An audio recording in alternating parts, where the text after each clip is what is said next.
All right, the Dow's up a little bit. The S&P is down a little bit. NASDAQ maybe on the verge of its longest winning streak since August. Got some work to do to get there. Of course, though, all eyes today are on GE. That's right. You heard me right. GE is the stock of the day. Right now, it's up 7%. This after the analyst who told the world to sell the stock at 30 says the carnage is now overdone. So the question is this a signal for bottom fishing? Joining me now to discuss MaxFunds.com's Jonas Ferris, the chief strategist for Money Map Press, Keith Fitz-Gerald, and from Kingsview Asset Management, Scott Martin. Keith, I want to start with you because you were uncommonly, un-Keith-like bearish. You were sort of nagging and gnawing, and you were just sort of ornery the last couple of weeks. I'm seeing signs of perhaps a little bit of bottom fishing happening here. Could that be the case? You know, I was ornery for a reason. And yes, I think a bottom is being put in. I'm still cautious, but we have a market shift from optimism to pessimism among retail investors. We have 175 hedge funds that have blown up in the last quarter, according to a report I saw just before coming on the air. That tells me we've got potentially a great contrarian sign. When everybody's scared to go swimming is the time you start putting your toe in the water. Scott? I dig it. But I don't think we're there yet. I'd like to see a little bit more pain, not P-A-Y-N-E, but P-A-I-N, about, because I definitely want to see more Charles pain every day. But the reality is this. Keith's onto something, though, Charles, which is this sentiment. It is this blowout of the hedge funds. It's some of the big down volume, Charles, that we see, even on a day like today, you know, where the markets are up. They were sanguine, and now, you know, the NASDAQ has turned over in some areas. So, to me, this is part of the process, but I do want to see one more rough day, one more test of those lows from just, say, a week ago or so, just to make sure that that is a firm bottom, because those, if they don't hold, by the way, kids, are going to probably lead to more selling, just at least by the machines. And by the same token, that's one of the arguments, is that we keep hitting these support points and we keep holding. One thing I look at, guys, is the breadth. Now, we know there's a few ways you can measure that. Advances versus decliners, up volume versus down volume, but also new 52-week highs and 52-week lows. Now, the highs haven't changed much, but last week today, on the New York Stock Exchange, there were 648 stocks that made 52-week lows.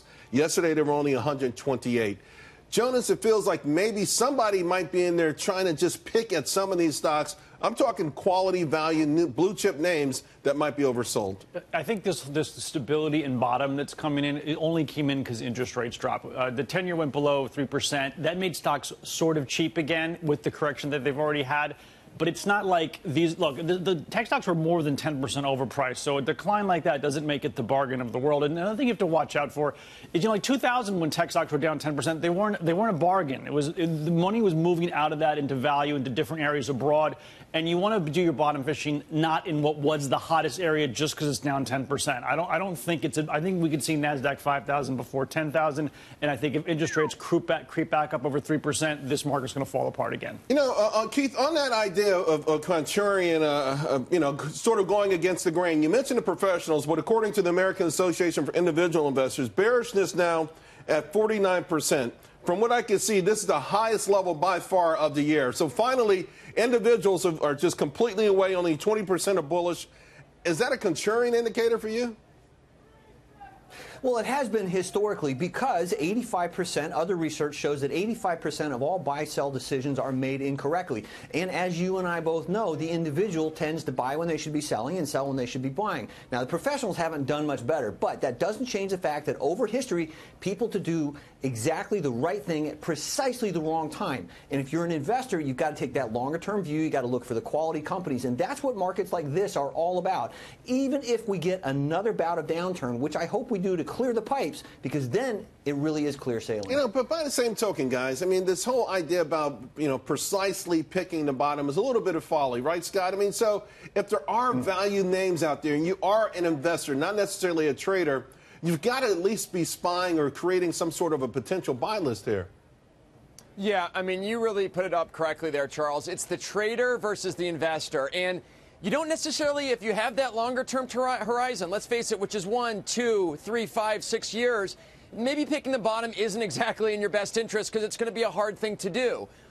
Jonas mentioned something really apparent, which is look at what's happened to interest rates over the last few weeks. I mean, even as the market has tried to stabilize, rates have come down. Yeah, that's in response to the Fed, which has gotten surprisingly more dovish. I mean, look at Fed fund futures rates for next year. There's as good of a chance of, say, 1 rate hike versus 2, and even a chance of 0, believe it or not, all of a sudden when we had 4 chances, say, just a few weeks ago in 2019. So the market is telling the Fed something, or maybe it's telling something about the economy we have yet to see come through yet, which is why stocks, I think, are having the trouble to, say, break those recent highs. Guys, Harris Faulkner just had a great interview with President Trump, and they covered a variety of topics, including the stock market. I want you to take a listen to what he said will turn this market around. What is your strategy, if you will, for bringing it back at this point? Well, I have a very simple strategy. We were up almost 40%. And we've lost a little of that because of trade. I mean, I'm doing great trade deals. And you're willing to do that. That's different. Yeah, Is well, it risky? I'd rather do it when we're up 40%, and now let's take a little bit off the table and fix it, because we cannot continue to lose $500 billion a year to China. So, Jonas, I love, first of all, when Harris said we were up about 35%, he corrected her quickly. No, 40. I thought he was going to say 40.089, 336.045%. But anyway, he kind of knew the number. You know, he understands that, and I think this is one of the reasons he calls out the Fed as well, that the main pressures on this market are as much psychological, having to do with the unknowns, than the knowns, which are great. The economic data is great. This morning we were greeted with the initial jobless claim that was the biggest beat this year at 49-year low. The economy is great, but the market's not reflecting that. Speaking of the psychological thing, a lot of the drag is just that. Is it, okay, it's been a bull market for so long, it's come up so much, it's got to break at some point. That's in people's head.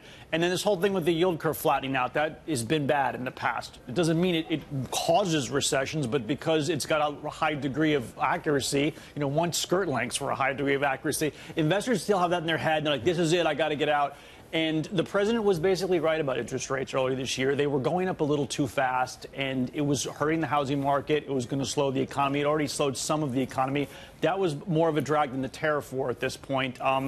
As for his overall point, you know, the foreign markets are down more because of the trade war. If you look just at stocks, we're winning the trade war at this point. It could give investors an opportunity to actually go into China with money, because that market's down so much. It wasn't a hot market before, like biotech or tech, and you can actually get some high dividend yields going.